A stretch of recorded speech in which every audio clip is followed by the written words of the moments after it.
Ngayon, nag-ready ako ng American rice. Ayan, 3 glass. Hinugasan ko siya at binabad ko sa tubig.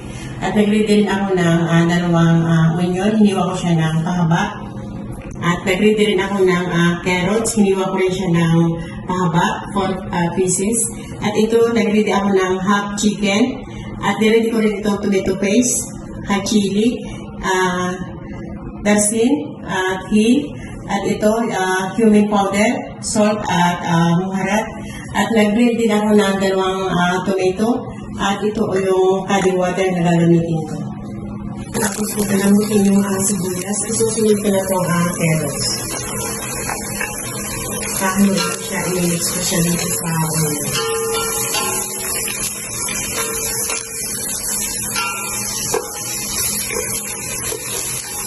At ngayon, i-add ko na yung spicy niya, yung asin at yung maharat at cumin powder.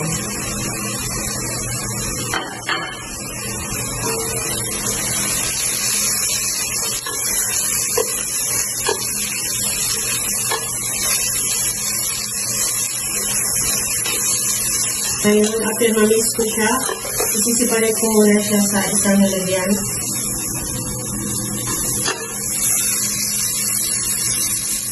Then, namatanggal ko yung ginisa kong sibuyas at carrot. Isinunod ko yung manok. Luluto ko siya hanggang mag-little brown siya. Ayan, little brown na yung chicken niya. I-add ko na itong chicken.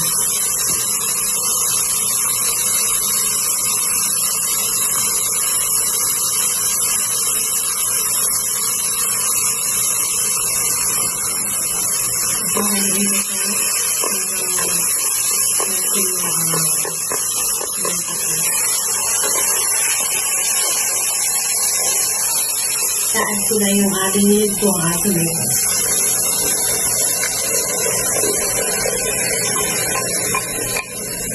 Ito na rin yung dansin at hill.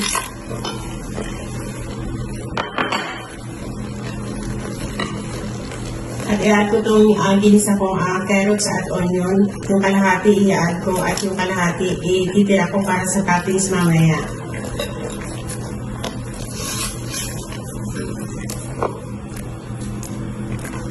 At ngayon i-add ko na ng water at pakukuloan ko siya ng 30 minutes.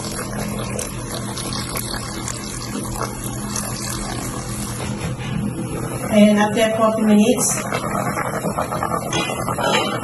tatanggalin ko yung chicken, ilalagay ko sa Pyrex at ilalagay ko sa oven.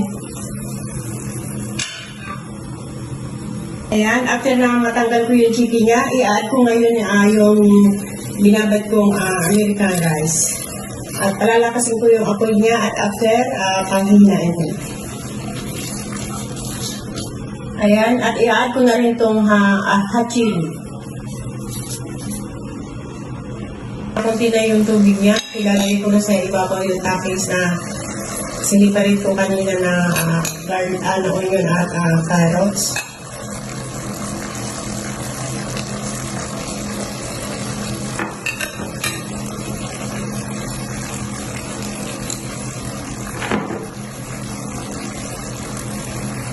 At ilalagay ko itong dry grapes seeds. Ayan.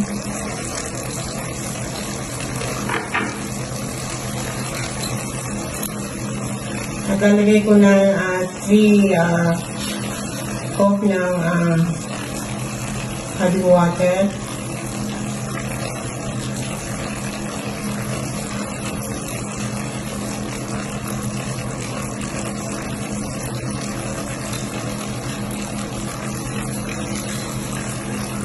Ayan, tatakpan ko na siya at ilalagay ko yung apoy niya sa low. Ayan, luto na siya. Ilalagay ko, isi-set aside ko yung toppings niya.